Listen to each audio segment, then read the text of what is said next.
Remco, bienvenue. On l'attendait à une des conférences de ce Tour de Romandie. Il nous avait dit, je pointe surtout au contre-la-montre final de dimanche à Genève. Eh ben, il l'a dit, il l'a fait, il est là, il a gagné ce contre-la-montre. Remco, comment vous vous sentez? Très heureux, je pense.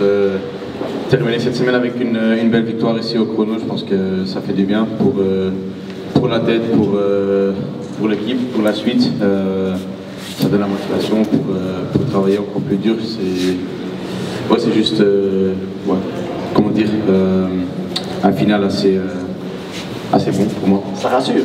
Bien sûr, ça rassure. Donc, il y a eu quelques questions quand même quand on parle de l'épaule, du dos, la position, puis faire un chrono à fond, assez court aussi, c'est quand même quelque chose de très spécifique, très explosif. Mais en général, j'ai fait un très beau chrono. Les virages, les lignes droites, la montée, je pense que tout était bon.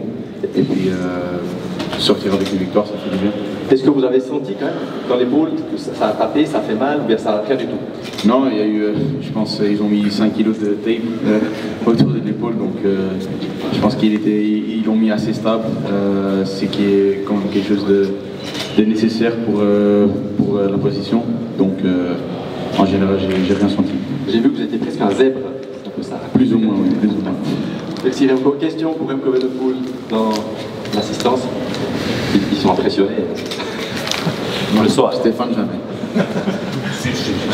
Aujourd'hui, encore plus que d'habitude sur le chrono. Oui, je voulais simplement ton bilan de cette semaine en Romandie, parce que c'était une course où il y avait un tout pour le puncher, la montagne à au-dessus de 1000 mètres, le chrono aujourd'hui. En général, je pense que je dois être content, surtout dans la forme où je me trouve. J'ai bien débuté avec la prologue, je pense que déjà là c'était bon.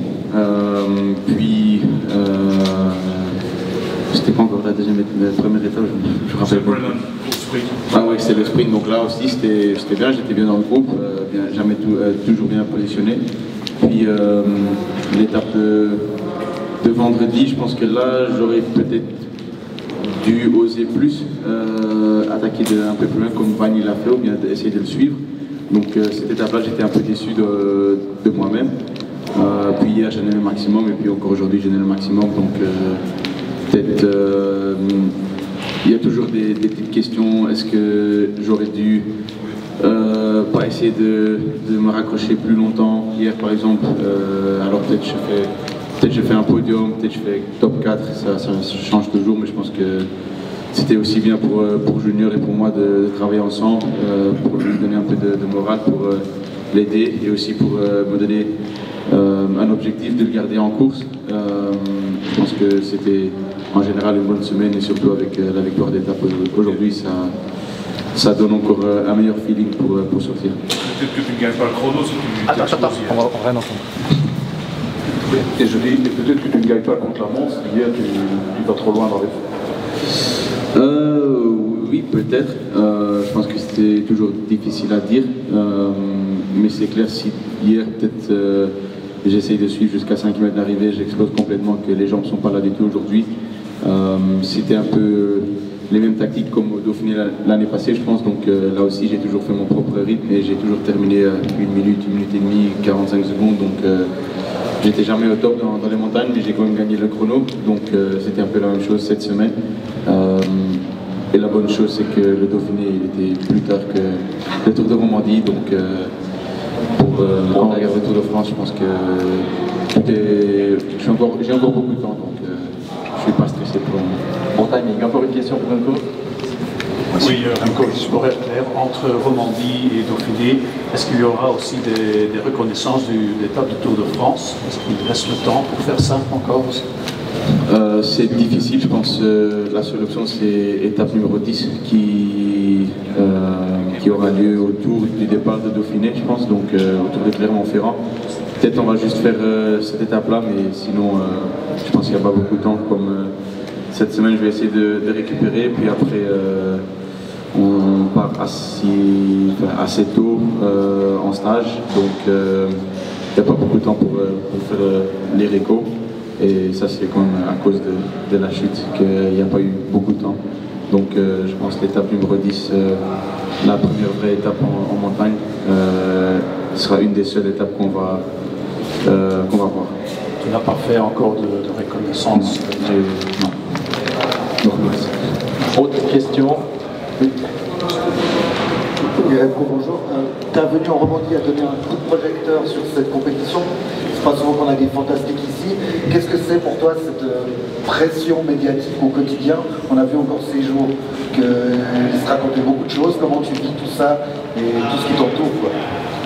Bon, en général, je pense que je me suis habitué. Je pense que c'est déjà depuis que j'ai 18 ans. Quand je suis devenu double champion du monde chez les juniors, je pense qu'à partir de ce moment-là, c'est devenu de plus en plus. Et je pense qu'en général, on gère bien avec l'équipe. Moi-même aussi, je pense que ouais, là, j'ai 25 ans, donc je suis devenu un peu plus mature. J'ai plus d'expérience avec la presse, avec les conférences, avec la zone mixte et tout. Donc je pense qu'en général, j'ai pas trop de problèmes. Et puis je vais toujours dire ce que je pense,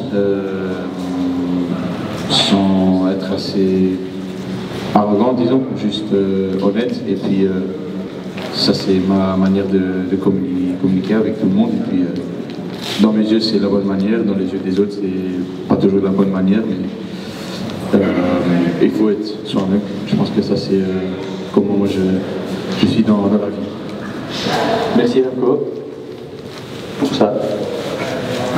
Je voudrais savoir si vous pouvez, dans les grandes classiques à venir, notamment au Tour, battre Pogacar.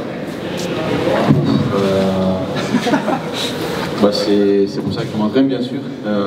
C'est clair que ça va être difficile, mais il faut s'entraîner pour. Il faut pousser la barre vers le haut. Et puis déjà à Amstel, j'étais assez proche de ça, donc il y a moyen, mais faut que je me donne du temps, il faut que je reste patient et sans pression. Donc puis à un moment donné, je pense que ça va venir. Alors une dernière question Remco, et après on vous libère. Bonjour Remco, qu'est-ce que la journée d'hier en haute montagne ça a donné comme impression pour justement les étapes de montagne du Tour de France? Est-ce que vous vous sentez capable de suivre le rythme le meilleur et de jouer le podium? C'est clair que j'ai encore beaucoup de travail, ça c'est sûr. Comme j'ai déjà dit quelques fois, je pense que j'étais un peu au niveau du Dauphiné de l'année passée, ce qui veut dire que je devais toujours trouver mon propre rythme assez tôt, mais j'ai jamais vraiment explosé comme hier. Je pense que j'ai lâché ensemble avec Junior quand il y avait encore 20-25 gars devant nous. Et puis on a quand même terminé 10e et 11e, donc ça veut dire qu'il y en a beaucoup plus qui ont complètement explosé. Donc je pense en général, si je fais des bons stages, si je fais encore beaucoup de progression, je pense que mon niveau il sera beaucoup plus haut que cette semaine en haute montagne. Et puis je suis confiant que j'aurai un meilleur niveau, que je pourrai suivre plus longtemps. Et puis ça serait nécessaire si je veux encore terminer sur le podium, sur le Tour de France. Je pense qu'il faut que je trouve un meilleur niveau dans les autres montagnes. Merci Remco, on peut vous applaudir, bonne suite de saison. Merci beaucoup.